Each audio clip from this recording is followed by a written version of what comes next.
Listen as Father Tim travels with his wife Cynthia from Atlanta to Dublin to celebrate Cynthia's birthday and her first time in Ireland.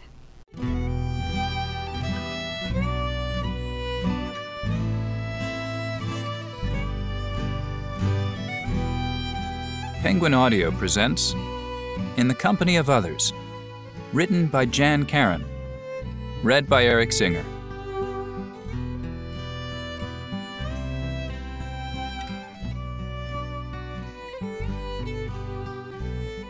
To the listeners of this work, I dedicate these words from the Kavanagh family crest. Síocháin agus fairsinge, peace and plenty. Chapter 1. The beams of their hired car scarcely penetrated a summer twilight grown dark as pitch in the downpour. His wife's fear of being hemmed in was only slightly greater than his own. As the road narrowed to a lane the width of a sheep track, he took Cynthia's hand and peered out to sullen hedges pressing on either side. He was peevish at being crammed into a rain-hammered Volvo with a testy driver and a box of books which, for some bizarre reason, they had thought they couldn't live without. He closed his eyes, then thought it best to keep them open. He was a lousy traveler. Indeed, the aggravation of getting from Atlanta to Dublin had exceeded his worst expectations. Following a delay of 7 hours due to storms in the Atlanta area, the trip across the pond had been an unnerving piece of business which shortened his temper and swelled his feet to ridiculous proportions. Then onto a commuter flight to Sligo Airport at Strandhill, where, and this was the final straw, or so he hoped, they met the antiquated vehicle that would take them to the lodge on Lough Arrow. When he located an online Sligo car service a month back and figured how to dial the country code, hadn't he plainly said this trip would celebrate his wife's birthday as well as her first time in Ireland? Hadn't he specified a nice car? In any case, they'd be getting no consolation from the driver, a small, wiry fellow so hunkered over the wheel that little more was visible than his headgear, a mashed and hapless affair of uncertain purpose, possibly a hat. He had visited County Sligo as a bachelor 10 years ago with his attorney cousin Walter and Walter's wife Catherine. They had driven to and from the fishing lodge on this same road. In any weather, it was no place to meet oncoming vehicles. He unbuckled the seatbelt and leaned forward. "Angus, I think we should pull off." "What's that?" "I think we should pull off," he shouted above the din of rain and wipers. "No place to pull off." "Ask him how he can possibly see anything," said Cynthia. "How can you possibly? I see the wall on my left and keep to it. Doesn't appear to be any cars coming. Why don't we stop and wait it out?"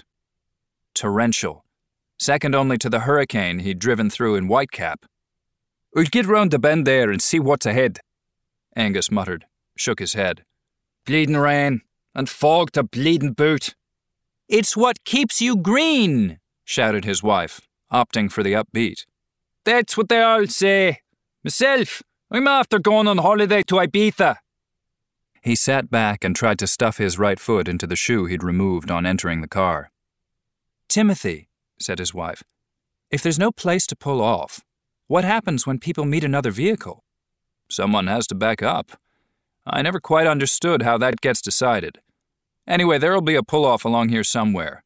They seem to appear at very providential places." When he said he keeps to the wall, I realized those aren't hedges. There's stone under all those vines. He thought she looked mildly accusing, as if he'd neglected to pass along this wisdom. "Walls," reiterated Angus. "Landlord walls." He had promised her this trip for years, and for one reason or another it had been often deferred, twice rescheduled, and even now there was a glitch.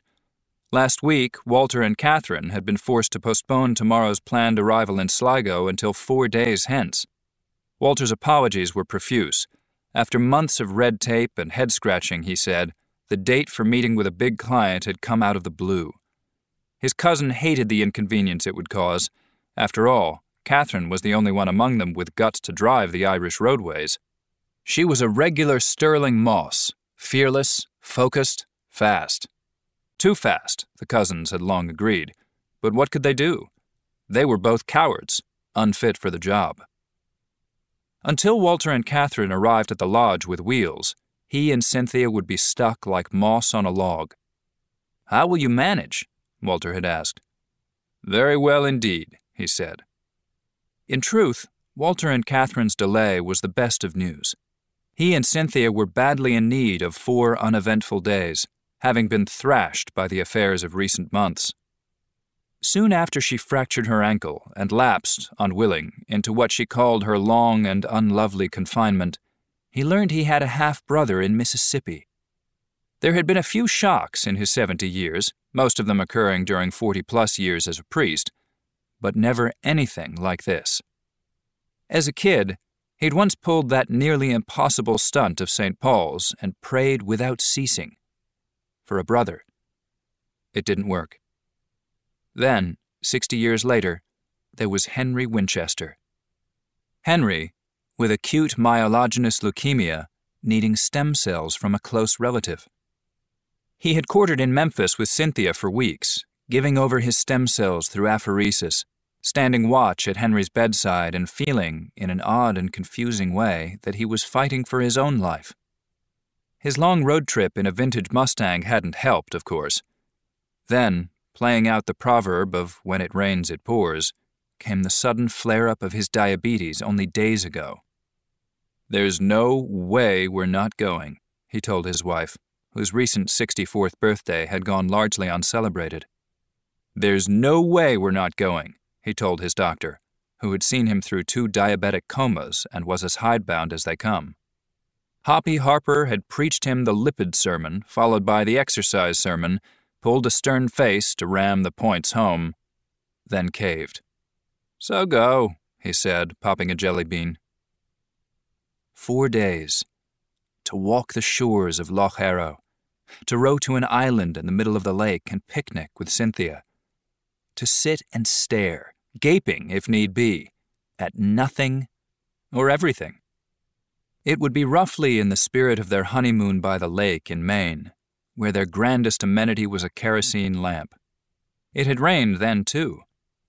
He remembered the sound of it on the tin roof of the camp, and the first sight of her in the white nightgown, her hair damp from the shower, and her eyes lit by an inner fire that was at once deeply familiar and strangely new. He hadn't really known until then why he'd never before loved profoundly. Cynthia nudged him with her elbow. "We're around the bend." He leaned forward and shouted, "We're around the bend! You were going to stop! There's nothing so bad it couldn't be worse! Another bend coming up!" He sank back in the seat. "That's the way of bends. They keep coming up." "What am I to call you?" shouted Angus. "Are you the father or the reverend?" "Reverend," he said. "I'm the father back home, but in your country only Catholic priests are addressed as father." "Here for the fishing, you and the missus." "No fishing." "'Tis the fishing capital of the West. You should have a go at it." "We could reach out and touch those walls," she said. "It looks like we're going to rip the side mirrors off their hinges." He made another feckless go at shoeing his right foot. Always looks that way. His earlier foray here had earned him rights to play the old head. "Never happens." Angus gave him a shout. "I've been thinking, Reverend." "What's that?" "There's 7 or 8 them Kavanagh families in Eastquay." "Good. Wonderful." She foraged in her handbag, which did double duty as mobile library and snack hamper. "Here," she said. "Eat this. It's been 4 hours." Raisins. He ate a handful with a kind of simple shame, recalling chocolate with macadamias. She leaned close, her breath warm in his ear. "Do you think he does this for a living?"